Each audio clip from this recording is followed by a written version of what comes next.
खबरों की शुरुआत करेंगे अग्निपथ योजना को लेकर सामने आ रहे विरोध से, जहां ये विरोध उत्तराखंड के युवाओं में भी देखने को मिला। उत्तराखंड में युवाओं का आक्रोश देखने को मिला। अलग अलग तस्वीरों में आप देख सकते हैं, मैदान से लेकर पहाड़ तक युवा इसका विरोध कर रहे हैं। अल्मोड़ा, चंपावत, हल्द्वानी और पिथौरागढ़ में युवाओं ने प्रदर्शन किया। अल्मोड़ा में युवाओं ने चौहानपाटा में माल रोड से होते हुए मुख्य बाजार तक रैली निकाली। युवाओं को आशंका है कि ये योजना उनके भविष्य के लिए ठीक नहीं है। उधर चंपावत में भी युवाओं का विरोध देखने को मिला है। आक्रोशित युवाओं ने नेशनल हाईवे पर धरना प्रदर्शन कर चक्का जाम कर दिया, तो वहीं लोहाघाट में आक्रोशित युवाओं ने शहर में जुलूस निकाला।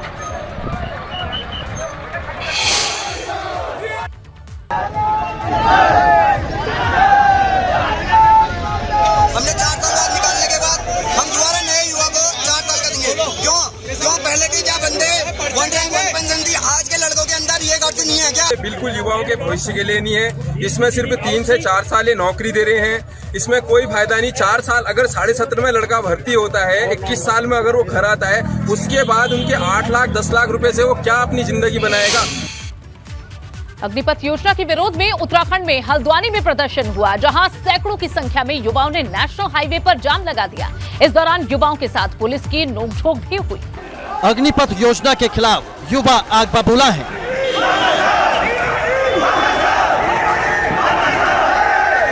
लोग सड़क पर उतर आए हैं और हंगामा कर रहे हैं।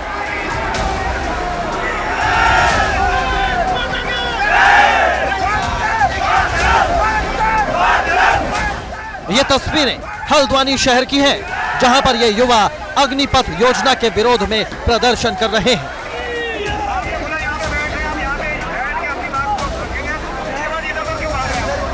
युवाओं के प्रदर्शन की वजह से तिकोनिया नेशनल हाईवे पर जाम लग गया। पहले तो पुलिस प्रदर्शनकारियों को समझाती रही, लेकिन जब वो नहीं माने तो पुलिस ने सख्ती बरती। जहां जहां भी प्रदर्शनकारी युवा इकट्ठा हुए थे, वहां पुलिस ने लाठियां भांजना शुरू कर दिया। इस दौरान कई युवाओं को हिरासत में लिया गया, मगर कुछ पुलिस के चंगुल से छूटकर भाग निकले।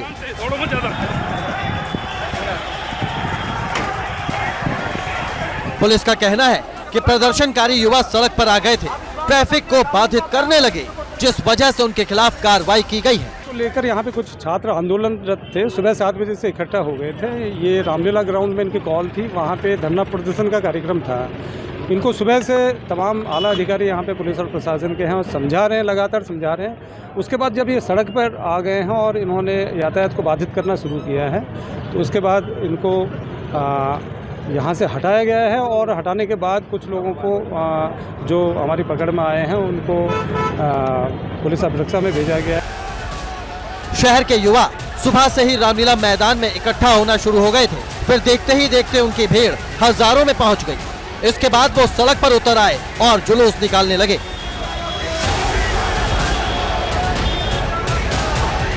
युवकों के प्रदर्शन की वजह से शहर में जाम लग गया, ट्रैफिक व्यवस्था बिगड़ी तो पुलिस को सख्ती दिखानी पड़ी। पुलिस की तरफ से संदेश साफ है कि बेवजह हुड़दंग करने वालों से सख्ती से निपटा जाएगा। एबीपी गंगा के लिए हल्द्वानी से अंकित साह की रिपोर्ट। वहीं अग्निपथ के विरोध में हो रहे प्रदर्शन पर कांग्रेस सरकार पर सवाल उठा रही है। कांग्रेस का कहना है कि ये योजना युवाओं के लिए छलावा है। वहीं भाजपा कह रही है कि कांग्रेस इस पर बेवजह ही राजनीति कर रही है। अग्निपथ योजना पर युवाओं का गुस्सा उबाल मार रहा है। उत्तराखंड में भी जगह जगह प्रदर्शन हो रहे हैं। युवक सड़क पर उतरकर विरोध जता रहे हैं। मामला गर्मा गया है, इसलिए राजनीतिक दल इस पर सियासी रोटियां सेक रहे हैं। कांग्रेस का कहना कि ये योजना युवाओं के साथ छलावा है। नौजवानों के ऊपर कोई कानूनी कार्रवाई ना हो और उनको बचाया जा सके। जैसे कल हल्द्वानी की घटना है, इतनी बुरी तरीके से लाठीचार्ज किया गया कि नौजवानों को नहर में कूद के अपनी जान बचानी पड़ी।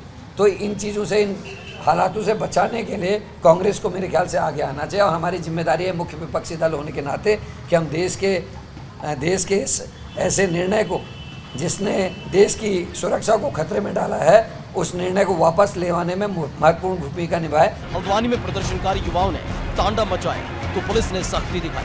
मगर कांग्रेस अब इसे लेकर भी सरकार पर हमलावर है। जब युवाओं ने अग्निपथ योजना का विरोध किया तो उत्तराखंड सरकार का तानाशाही रवैया सामने आया। पुलिस ने हल्द्वानी में युवाओं के ऊपर लाठीचार्ज किया, बुरी तरह से युवाओं को पीटने का काम किया। पुलिस जो युवा उसके विरोध कर रहे हैं, धरना देना चाह रहे हैं, उनको धमका रही है, 144 लगा रही है। कांग्रेस भले ही अग्निपथ योजना पर सवाल उठा रही है, मगर भाजपा का कहना है कि ये योजना भविष्य में काफी अच्छी साबित होगी। जब भी कोई अच्छा काम हुआ है आज तक इतिहास के अंदर, हमेशा उसका विरोध हुआ है। और मैं आभार व्यक्त करना चाहता हूं देश के प्रधानमंत्री मोदी जी का और रक्षा मंत्री माननीय राजनाथ सिंह जी का। कई दोषों के अध्ययन करने के बाद और बहुत सोच समझकर ये फैसला लिया गया है किस प्रकार से आज हमारे देश का, मैं हम कोई भी नहीं, जितने भी हमारे सराउंडिंग राष्ट्र हैं, किसी को भी हम अपना मित्र नहीं कह सकते। उधर किसान नेता राकेश टिकैत भी युवाओं से अपील कर रहे हैं कि अपनी बात शांतिपूर्ण तरीके से ही रखें। आंदोलन चल रहे, हम आंदोलन में ये है कि हिंसक आंदोलन ना कोई भी करे। बैठे डीसी के वहाँ पे बैठे, कहीं पे भी सरकारी उस पर बैठे, बैठ के अपने धरने प्रदर्शन करें, क्योंकि गलत तरीके के लोग भी बीच में आएंगे, उनसे सबको बचना। उत्तराखंड से बड़ी तादाद में लोग सेना में देश की सेवा कर रहे हैं। पहाड़ से तो शायद ही कोई ऐसा घर ना हो जहाँ से युवा सेना में नौकरी न कर रहा हो। इन युवाओं की चिंता इस बात को लेकर कि इस योजना से कहीं इनका सेना में जाने का सपना चकनाचूर न हो जाए। मगर एबीपी गंगा ऐसे युवाओं से अपील करता है कि बगैर सच जाने हुड़दंग न करें। हल्द्वानी से अंकित, हरिद्वार से रोहित के साथ देहरादून से पंकज राणा की रिपोर्ट। अग्निपथ पर हो रहे प्रदर्शन को लेकर रक्षा राज्य मंत्री अजय भट्ट ने कहा है कि विरोधी दल इस पर बेवजह की राजनीति कर रहे हैं, जबकि ये योजना युवाओं के हित में ही है। मोदी जी से ये आप अपेक्षा करते हैं कि वो कहीं पर कोई गलत काम करेंगे? बहुत सोच समझ के काम कर रखा है। ये स्वर्णाक्षरों में लिखा जाएगा जो आज का कदम है अग्निवीर वाला। और कुछ लोग पॉलिटिकली मोटिवेटेड हैं। मैंने कहा ना, हम राष्ट्रनीति कर रहे हैं और ये राजनीति कर रहे हैं। और अब आपको एक बड़ी खबर हल्द्वानी से दे दें, जहां प्रदर्शनकारी युवाओं पर सख्ती देखने को मिली है। सड़क जाम करने पर पुलिस ने एक्शन लिया है। ये बड़ी खबर सीसीटीवी की मदद से अब इन युवाओं को, जो लोग प्रदर्शनकारी युवाओं जिन्होंने यहां जाम किया सड़क को, उन्हें चिन्हित किया जा रहा है। बेवजह हुड़दंग करने वालों पर अब कार्रवाई होगी। पुलिस सख्त नजर आ रही है। हल्द्वानी से खबर, प्रदर्शनकारी युवाओं पर सख्ती अब देखने को मिलेगी। सड़क जाम करने पर पुलिस का एक्शन होगा। इसमें कुछ लोगों को पुलिस द्वारा चिन्हित किया गया है और उनके खिलाफ आवश्यक कार्रवाई पुलिस करने जा रही है। मेरा सभी से अनुरोध है कि जैसे एमवी इंटर कॉलेज में लोगों ने जो युवकों द्वारा ज्ञापन दिया गया, अपना जो शांतिपूर्वक उनके द्वारा प्रोटेस्ट किया गया है, जिस प्रकार की प्रक्रिया होनी चाहिए वही जो कर रहे हैं वो सिटी मजिस्ट्रेट को उन्होंने अपना एक ज्ञापन दिया। लेकिन जो अराजक तत्वों द्वारा कार्रवाई की जा रही है उस पर पुलिस सख्ती से कार्रवाई करेगी। और चलिए अब खबरों में आगे बढ़ेंगे। सीएम पुष्कर सिंह धामी बद्रीनाथ धाम में मास्टर प्लान के कामों का निरीक्षण करने पहुंचे। मुख्यमंत्री ने अधिकारियों के साथ यहां मास्टर प्लान के तहत किए जा रहे कामों का जायजा लिया। मुख्यमंत्री ने कहा कि सभी काम समयबद्ध तरीके से पूरे होने चाहिए थे, साथ ही निर्माण कार्यों की गुणवत्ता भी बनी रहे, इसका भी पूरा ध्यान रखा जाए।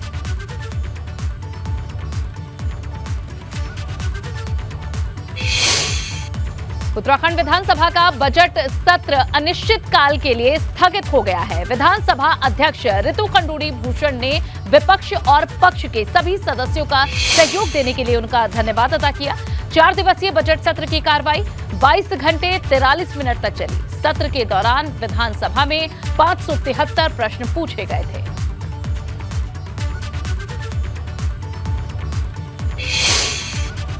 लर्निंग कर्व था, बहुत अच्छा लगा, बहुत अच्छे लोगों ने बोला।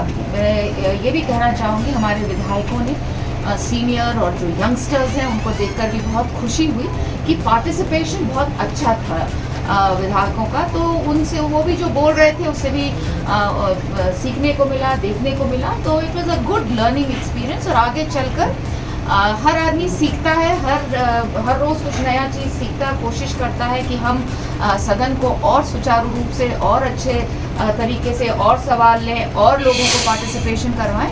उत्तराखंड विधानसभा के बजट सत्र की कार्रवाई अनिश्चित काल के लिए स्थगित कर दी गई है। 4 दिन चले बजट सत्र में कई महत्वपूर्ण विषय रखे गए। खासकर अगर देखा जाए तो राज्य सरकार ने इस बजट सत्र में 65,557 करोड़ का अपना बजट पास किया। इसके साथ साथ ये 3 विधेयक भी राज्य सरकार ने पास किए। सदन के अंदर विपक्ष ने भी कई महत्वपूर्ण मुद्दों पर सरकार को घेरने की कोशिश की। 4 धाम यात्रा हो, गैरसैंण हो, इसके अलावा बिजली की व्यवस्था हो, कानून व्यवस्था हो, ऐसे तमाम मुद्दे विपक्ष ने सदन के भीतर उठाए। खास अगर मुख्य रूप से देखा जाए तो विपक्ष लगातार सरकार पर हमलावर रहा। खासकर ऐसे सवाल जो विभागवार लगाए गए थे, विधानसभा के अंदर विधायकों ने मंत्री से जो सवाल पूछे थे, उन तमाम मुद्दों को लेकर विपक्ष ने सरकार पर हमलावर बोला। और एक मुख्य आरोप ये भी विपक्ष ने सरकार पर लगाया कि सरकार के जो मंत्री हैं वो पूर्ण रूप से होमवर्क के साथ सदन के भीतर नहीं आ रहे हैं, क्योंकि सदन के भीतर ये देखा गया है कि जब विधायक ने अपने सवाल पूछे हैं तो उन्हें अपने सवाल का स्पष्ट जवाब नहीं मिल पाया। क्योंकि सदन की कार्रवाई इसलिए महत्वपूर्ण होती है कि सदन के भीतर तमाम जो विधायक हैं वो अपने विधानसभा क्षेत्र के तमाम महत्वपूर्ण मुद्दों को उठाते हैं और पीठ के माध्यम से ये कोशिश करते हैं कि सरकार उनके सवालों का स्पष्ट जवाब दे ताकि उनका समाधान हो सके। लेकिन विधानसभा सत्र की कार्रवाई को अगर ओवरऑल देखा जाए तो सरकार ने अपना 65,557 करोड़ का बजट जरूर पास किया, उसके अलावा कुछ विधेयक पास किए। लेकिन सदन की कार्रवाई में विपक्ष ने यह आरोप लगाया कि मंत्रियों के पूरे होमवर्क की वजह से होमवर्क के पूरा ना होने की वजह से कई तरह की समस्याएं सामने हुई और उनका जो स्पष्ट जवाब मिलना चाहिए था वो नहीं मिल पाया। देहरादून से अपने सहयोगी क्रिस्टोफर लॉरेंस के साथ पंकज राणा, एबीपी गंगा। सदन की कार्रवाई अनिश्चित काल के लिए स्थगित हो गई है, मगर कांग्रेस आरोप लगा रही है कि सदन के अंदर उनकी आवाज को अनसुना कर दिया गया। चाहे प्रश्नकाल हो चाहे कार्य स्थगन हो, दोनों ही माध्यमों से हमने आम जन की आवाज़ को सदन में बुलंद करने का काम किया। और जिस तरीके से सरकार का रुख रहा, सरकार किसी भी बात का कोई जवाब देने में पूरी तरीके से विफल साबित हुई। प्रश्नकाल में मंत्रीगण जो है वो तैयारी करके नहीं आए, ये दिखाई दिया। और जो जनहित से जुड़े हुए मुद्दे हैं उस पर सरकार संवेदनशील नहीं है। जिला स्तरीय विकास प्राधिकरण बहुत ही महत्वपूर्ण विषय था और जनता उससे बहुत पीड़ित थी। और इस विषय की गंभीरता को देखते हुए हमने 310 के अंतर्गत लाए और 310 को नियम 58 में माननीय विधानसभा अध्यक्ष ने ग्राह्य किया और उसके पश्चात इसमें विस्तृत चर्चा हुई और संपूर्ण पूरे आंकड़ों के साथ हमने सारी बातों को प्रस्तुत किया। लेकिन ये बड़ा दुर्भाग्य का विषय है कि सरकार गंभीर नहीं है। और अब बात करते हैं केदार आपदा की। केदारनाथ धाम में 2013 में आई आपदा को कभी भुलाया नहीं जा सकता। केदारनाथ धाम में 16-17 जून 2013 को आपदा आई थी और इसके 9 साल अब पूरे हो चुके हैं। इस त्रासदी ने केदारनाथ का नक्शा ही बदल कर रख दिया था।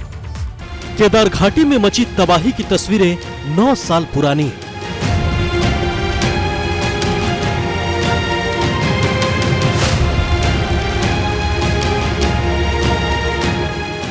सत्रह जून 2013 की सुबह केदार घाटी में जबरदस्त बारिश हो रही थी, मगर किसी को अंदाजा नहीं था कि देवभूमि में कितनी बड़ी तबाही मचने वाली। बारिश वैसे तो 15 जून से ही जारी थी, मगर 16 जून को मौसम और भी खराब हो गया था।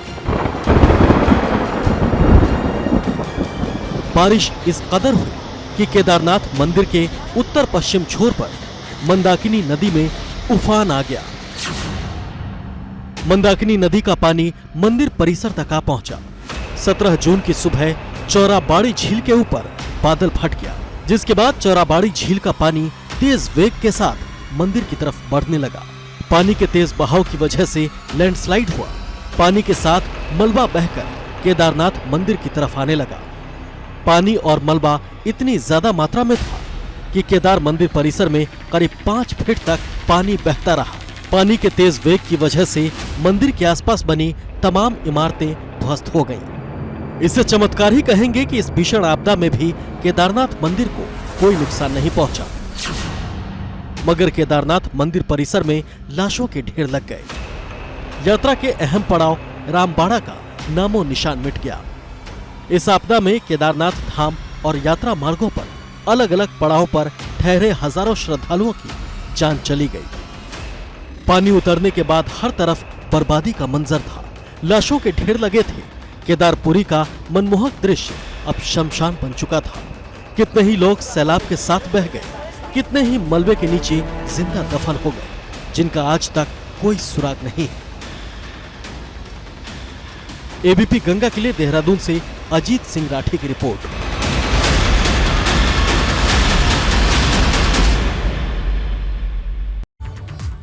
और अब आपको दो तस्वीरें दिखाते हैं। जून 2013 में जब आपदा आई थी तो केदारपुरी का नक्शा ही बदल गया था। मंदिर के आसपास के इलाके में बड़ी तबाही हुई थी। वहीं आज केदारपुरी कैसी नजर आती है, ये तस्वीर भी आप देख सकते हैं। केदार आपदा के बाद इन 9 सालों में केदारपुरी में काफी काम हुआ है, जिसके बाद केदारनाथ अब नए स्वरूप में नजर आता है।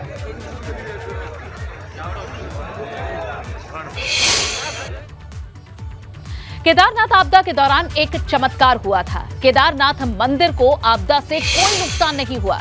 कहते हैं मंदिर इसलिए सुरक्षित बच गया क्योंकि मंदिर के पीछे की तरफ एक बहुत बड़ी शिला थी। मंदिर के बराबर की चौड़ाई की इस शिला की वजह से पानी 2 भागों में बंटकर आगे की तरफ बह गया था, जिससे मंदिर सुरक्षित बच गया। मगर सवाल ये भी उठता है कि ये शिला यहाँ कहां से आई, जिसे लेकर अलग अलग मत और मान्यताएं भी हैं। राहुल गांधी से ईडी की पूछताछ को लेकर टिहरी में कांग्रेस कार्यकर्ताओं ने प्रदर्शन किया। कांग्रेस का आरोप है कि केंद्र सरकार तानाशाही की पूर्ण रवैया अपना रही है। उधर मसूरी में भी कांग्रेस कार्यकर्ताओं ने प्रदर्शन किया। इन्होंने डीएम के माध्यम से राष्ट्रपति को ज्ञापन सौंपा और ईडी की कार्रवाई को रोकने की मांग की।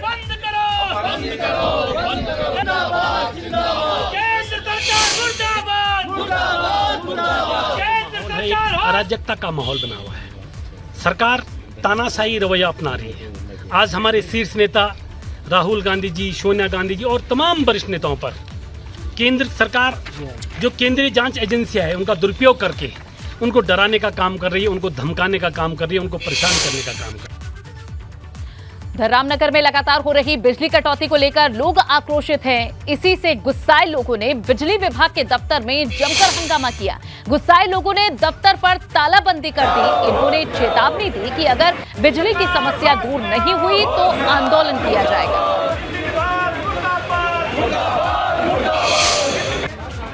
वहीं बरकोट में एक मिनी बस अनियंत्रित होकर सड़क से नीचे उतर गई। गनीमत ये रही कि ये खाई में नहीं गिरी, वरना बड़ा हादसा हो सकता था।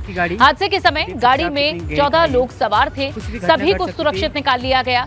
ये सभी लोग यमुनोत्री चारधाम यात्री बताए जा रहे हैं। देख सकते हैं आप, गाड़ी बाहर आ रही है। खबरों में आगे बढ़ेंगे। कॉर्बेट नेशनल पार्क के ढिकाला जोन के धनगढ़ी रेंज में बाघ ने फील्ड वॉचर पर हमला कर दिया। बाघ के हमले में वो पूरी तरह से घायल हो गया। हालांकि फील्ड वॉचर के परिजनों का कहना है कि वो घंटों तक घायल हालत में तड़पता रहा, लेकिन कोई भी अधिकारी सुध लेने नहीं पहुंचा।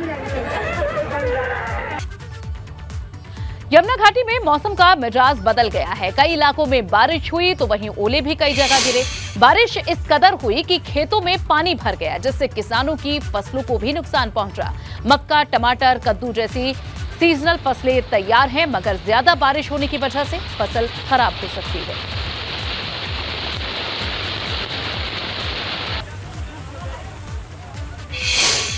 उधर मानसून को देखते हुए किसी भी तरह की आपदा से निपटने के लिए टिहरी पुलिस ने तैयारियां पूरी कर ली हैं।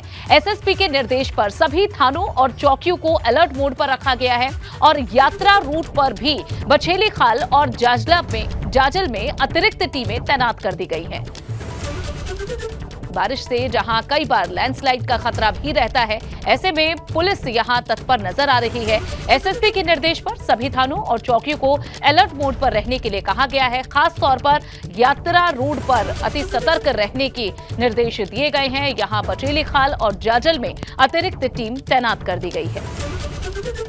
चारधाम यात्रा को लेकर 10 तो पर्यटन पुलिस चौकियां खोली गई हैं जनपद में।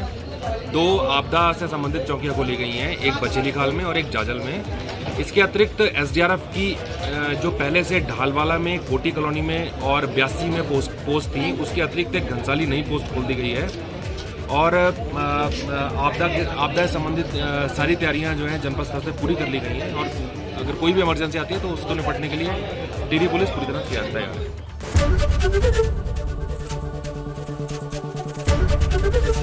एबीपी गंगा, खबर आपकी, जुबान आपकी।